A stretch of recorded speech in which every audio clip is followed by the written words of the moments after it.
Welcome to Jurassic Park 3 Minute. We'll be discussing the second Jurassic Park sequel, 1 minute at a time. I'm Brad. And Dave. And today we're back to discuss minute 48 of Jurassic Park 3. But before we get to that, David over at Jurassic-Pedia, we have a fantastic article here put up by Tyrannosaur TJ on the Ankylosaurus. Photo here of the ones we see during this minute in Jurassic Park 3. It is their introduction to the franchise, and we get a good shot of them here, and we could have had a lot more of them in the movie as well, with the deleted scene being put back in or finished. But also, too, there's a good little write-up on their inclusion in Jurassic World as well, that we see them in that film as well. So Jurassic World and Fallen Kingdom. So yeah, head over to Jurassic-Pedia and do a search for Ankylosaurus, and you'll find the article there. Mm-hmm. If he'd been with you, he'd be completely safe. You drive 5 miles under the speed limit, Paul. And I've totaled 3 cars in 3 years. Well, not 3. The Buick wasn't really totaled. I just said it was because I wanted to get the SUV. Dave, ready to get into 48? Sure, yeah. As when in minute 47 of Jurassic Park 3, Grant asks Eric if he had read Malcolm's book. And as the minute ended, Eric said that Malcolm was kind of high on himself. As we open on minute 48, Grant smiles and says, well, that's 2 things we have in common. At the 9-second mark, we can hear a chirping. Eric looks up surprised and says, listen, COMPY'S, and rushes over to the hatch of the water tanker. At the 16-second mark, we cut outside as Eric closes the hatch, sealing it from the inside. And the small creatures come on the scene, hopping and jumping around cheerfully, one even catching a large insect. The small animals don't seem to notice Eric and continue past the swamp. At the 28-second mark, we cut back to the treetops in the jungle, as Bill is calling out for Alan. Herbivores can be heard making noise on the jungle floor below him. At the 38-second mark, he cries out for Alan one last time, before we transition away from his look of disappointment to 2 Ankylosaurs grazing on the jungle floor below him. At the 53-second mark, we cut to a distraught-looking Amanda as she leans back on the branch of a tree. No matter how this turns out, it's not your fault. And he continues, Eric's always been a strong little kid. And this ends minute 48 of Jurassic Park 3. As when in minute 47, Grant had asked Eric his opinion of Malcolm's book, and Eric had said he felt Malcolm was kind of high on himself, which was a good little joke. And as we open on 48, Grant just smiles to himself and says, that's 2 things we have in common. And it's a great little moment of levity here, and the 2 sort of take a moment to reflect on how humorous it was. But one thing I did want to mention and bring up here, we discussed it back when we seen the family video with them discovering the parasail and that, and how we never really got an explanation as to what happened to Ben, and how much of a shame it was that we didn't get any of that conversation between Grant and Eric here in the water tanker. But you could tell Grant hasn't sort of been... he's been positive. He's sort of been saying you're very lucky to have survived, and being very positive here, because he can sort of see how long being alone what being alone has affected Eric. Mm-hmm. Just a thought here, though. Is Sam Neill short, or is what's the actor's name? The kid playing Eric Kirby, is he tall? Because he seems kind of tall for a 12-year-old. Yeah, we might have to bring that subject back up when we get to them all at the fence and they're standing side by side. It does look like maybe it's because Eric's sitting up on a box here or a bit higher in the water tanker. Mm-hmm. So you definitely notice it too when they get into the water tanker. Grant sort of has to take a couple of attempts to get in and get to where he's seated, where Eric sort of can move around inside the tanker quite well. But we probably would have checked IMDb when we started talking about the actor, but I don't think we said how old he actually was when he filmed this. No, I don't think we did. But I do believe we have mentioned that he does look a bit older than what the age he was supposed to be. Because even now, as the two talk to each other, Grant's being careful to stay optimistic and talk about the positives. How Ben died or how they got stuck in the island isn't really important at this stage, and it might just lead to upsetting Eric further. It's actually probably one of those things he learned dealing with, how to deal with kids, basically, once he started his relationship with Ellie. And even though that we know that didn't go anywhere, we know that he probably did we know that he began to like kids after the events of Jurassic Park. Yeah. Well, we see the same or similar things where he's sort of learning to do that up in the tree. Mm-hmm. He's interacting with Tim while he's telling the jokes, and knowing how bad those jokes are, he's still having a little bit of a chuckle as well, just to humour the kid, and just telling him that he's going to stay up all night to watch out while they sleep. Mm-hmm. It's very, very similar here again. He's just sort of trying to keep the subject matter and keep talking, and keep Eric sort of not really thinking about what's happened and more about the future and what's going to happen. We're getting off this island. Well, another thing to consider is that I'm sure he can relate to Eric as having that Jurassic experience, I guess you could call it, because he knows what it's like to have been stuck in the wilderness on a tropical island being chased by dinosaurs. Of course, he was only for 2 days, not for 2 weeks or 2 months, but you know, he's connecting with Eric through that. Yeah. Yep, no, definitely. But the silence is broken pretty quickly by some squeals and chirps from outside, and we know what these sounds are, and Eric pretty much looks up and at the noise and says, "Listen," and then COMPY'S and gets up and runs over to the hatch of the tanker, and we get that cut outside, and we finally get a shot of that tanker laying on an angle, buried in the swamp. You get some crates and debris littering the area in the water. We get to see a bit more of that in detail in the next couple of minutes, but we can see Eric through the hatch just as he grabs the handle and pulls the hatch closed. One of the COMPY'S sort of comes into view. Now, the special features for the movie said that the COMPY'S were like 5 feet long and 3 feet tall, which I'm not quite sure where they got that measurement from, because the COMPY'S are clearly not that big in the previous movie. That'd be as big as Kathy on the beach. Yeah. She wouldn't have to kneel down to feed it roast beef. They'd just be head height. Right. Wow. That's almost the proper size of velociraptors, isn't it? About 3 foot, 3 or 4 foot tall. Yeah. You're right. That is about that size. But these are pretty much our classic COMPY'S. They seem to be a little bit darker green than what we've seen previously, and we only see 1 or 2 real clear here. The rest are sort of blurry, but we don't see that sort of colour differentiation in them as much as we've seen in the Lost World, and unfortunately it's all CG here. There's no rod puppets or that, but I think it's effective. The CG looks good on the little guys as they're sort of jumping and hopping around and squawking, and one looks like it goes after like a little dragonfly or a bug or something. Yeah. But the scene does imply that Eric has ran into the COMPY'S before, so he knows what that sound means, you know? Yeah, and we'll get to it a little bit more in either the script or the novel. It's implied almost that they've been inside that water tanker with him because of a food issue. You have chocolate laying around, you're going to get ants, I'll say. Is this how you want ants? Because this is how you get ants. Yeah.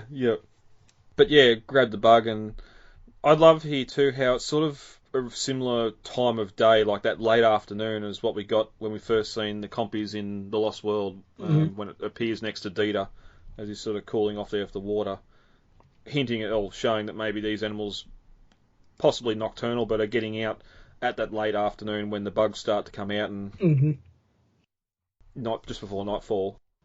Then they're shown to be hunters, but presumably I think the real animal was more of a, like Burke said, they're presumed to be scavengers as well as probably insectivores. They're probably just going after the megabugs of the Triassic? I think they were. Yeah, the big dragonflies, 3 foot wingspan dragonflies and that. Exactly.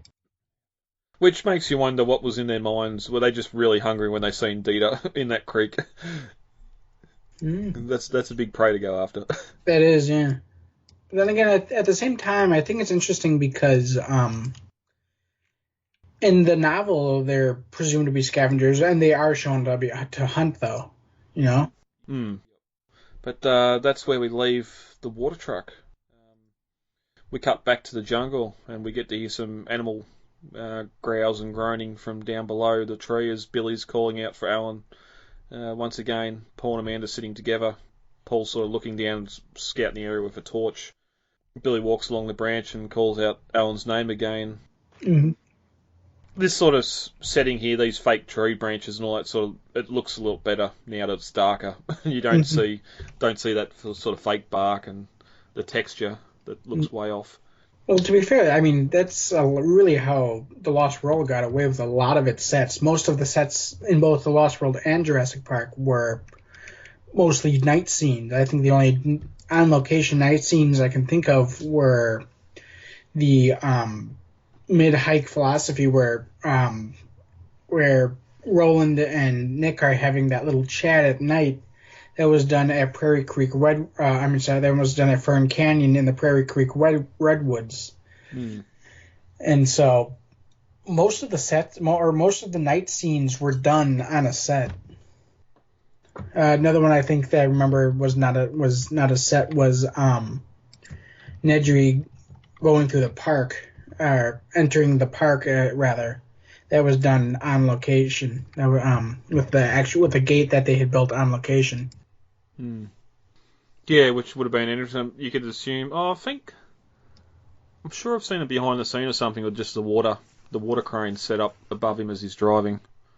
There might be. I don't know how they did that. I know they kind of did that on Deadline because the sky was already clouded out, and then they added a dark filter to it to make it appear like it was night. It was shot at like the evening.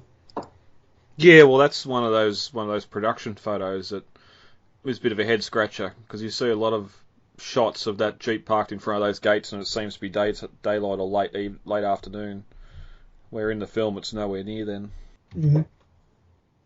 But we cut down to presumably the animal that's making those sounds, and we get a pair of ankylosaurs grazing on the jungle floor below their tree. And I'd never put this down to being the same location. Obviously, yes, you can hear the animals in the couple of seconds previous, but I always thought this was just a cut to some random location, just as a transition from afternoon to night, and some of the local inhabitants coming out at night time. But this seems to be the jungle right under them. Mm-hmm. It is the jungle right after them, because after you see them pass, you can see their flashlights up in the tree above the tail. But yeah, the Ankylosaurs pictured here are actually not the same clones shown in Jurassic World, which is interesting because I believe in the marketing for Fallen Kingdom, it was pointed out that the Ankylosaurs were one of the legally cloned species. But you can tell that the model is different because, like, for example, the spikes on the side of the Ankylosaurus in Jurassic Park 3 are like a duller shape than the ones in Jurassic World. And yeah, well, they're real long and curving in Jurassic World, aren't they? Yeah, they are. Almost like bullhorns to go running down the side. Pretty much, yeah, they are. And so in Jurassic World, the coloration is different. They don't have any of the red or anything. They're more of a grayish color. Yeah, because then we get a different variation in the trailer for Fallen Kingdom, where the dead one's on the side. It's a different subspecies of different species of Ankylosaurid, isn't it? That dead one. Yeah, that's what is it, Euplocephalus or something like that? It was actually one of the species that had first appeared in the Jurassic Park franchise in the Lost World script, where Burke mentions that that when they flew over the island, they spotted what they thought was a herd nesting together, and it turned out that upon closer inspection, it was a herd that had been driven off a cliff by a predator, and Burke had assumed that the species was once again extinct. Oh, okay. So I always thought that its inclusion in Fallen Kingdom was something of a Easter egg. Yep. Then there would not be a lot of people that'd get that one.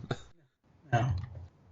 And it's sort of, even just the colour of them here, we sort of get that reddish colour as well later on for the Brachiosaurs. And even sort of the Spinosaur's got a lot of this red on it as well. And the Ceratosaurus is probably more of an orange, but just how much they're going away from that green or brown that we've seen previously. Yeah, the Jurassic Park 3 really goes into the colorations, and that's something that I really did like about the dinosaur designs of this movie, is how much they go in and start just getting away from that dull coloration of the grays and the greens and the browns and the earth colors, and start thinking outside the box of what these animals might have looked like. And that's kind of something that I'm finding disappointing with the Jurassic World movies, is that they keep going for the browns and the boring colors, you know? Well, that's one thing I hope they do. Well, he's going to follow close to this with Jurassic World 3, where, especially when there's going to be more people cloning, there should be no reason to stick to that green and brown. We should be able to see some variety. Yeah, that's actually another reason why I like The Lost World. It's just because it goes after all those... The males we are introduced to, like the male velociraptors and the male T-Rex, both have vibrant colors. The male is green and yellow and has a big wattle on his neck, and the velociraptors are bright, fiery orange, like a tiger, you know? Yeah, and that's gives perfect reason to change the colours up instead of we just need to sell more toys. You go from Jurassic World into the Lost World, Jurassic Park into the Lost World, and you have males come in, so you've got a reason to show different colours, different designs, and that sort of thing. Here, okay, well, there's some dinosaurs here we haven't seen before, so you can play around with their colours and everything else, and very similar to Jurassic World, where, okay, we got females, or we got the same species here that we've cloned previously. Going into Fallen Kingdom, well, technically it should be the same animals that were on the island, and now going into Jurassic World 3, and right, we're going to make new animals, we're going to make more animals, we should be able to get that diversity in there. But that's a wait and see. I'm not holding out hope, but it is one thing I do hope that they look at. And something about the dinosaurs, and I'm sorry, we're kind of getting off into a tangent. But yeah, that's all right. Keeps us away from American. Physically designed. It just seems to take things and step back. Like, for example, the Stegosaurus, their tails drag, and it's raised a little bit for Fallen Kingdom, but in the first Jurassic World movie, it's like they went and purposely started designing stuff from the 1960s instead of thinking how these designs looked in the 1990s. And it wasn't just that they didn't bring things forward. The kicker was that they brought things backwards. Yeah, you wouldn't laugh if you see an iguanodon with a horn on its nose. But we didn't. No, that tangent's fine because it's keeping us away from Amanda and Paul, which is where we go to next. Amanda's lying up against a tree on the branch here and sort of just staring up to the sky. Not really doing a lot, but we get that sort of slow music start to play, and Paul says quietly, no matter how this turns out, it wasn't your fault. And Amanda blinks slowly, not seeming to be in the talking mood, and as the minute ends, Paul continues, Eric's always been strong-willed, or a strong-willed kid. And we get the rest of that conversation next minute, which will probably be a short minute because there's not a lot there, but that's where we are with 48. Anything you want to talk about there before we get into the script and novel comparisons? No, I think we covered that pretty well. Alright, there is a little bit more here from the script. We don't get the compy scene, but just cuts from Grant saying that's two things we have in common to the tree. The trio is where we left them, perched up in the branches. They're far from safe, but nothing's after them for a while. In Billy's eyes, we can see a storm of guilt raging, but he hasn't said anything and won't say anything. he sort of feels it's his fault that Grant's missing, and Grant's got the eggs with him too in this script, and finds out about the eggs, so that'll come back in a little bit. But Amanda says we can't just stop looking. Eric and Dr. Grant are out there somewhere, and Paul says, I want to find them too, but we can't go. Do a bit of good right now. For every scary thing we saw in the daylight, there's I bet there'll be 10 times more of them at night. And sort of looks to Billy and says, am I right? And Billy just says he doesn't know. Paul says, I thought you were the expert, and Billy says Dr. Grant was. And then we get Amanda, well, Dr. Grant isn't here, so we're going to have to figure out what to do ourselves. And Amanda's impressed by her own determinations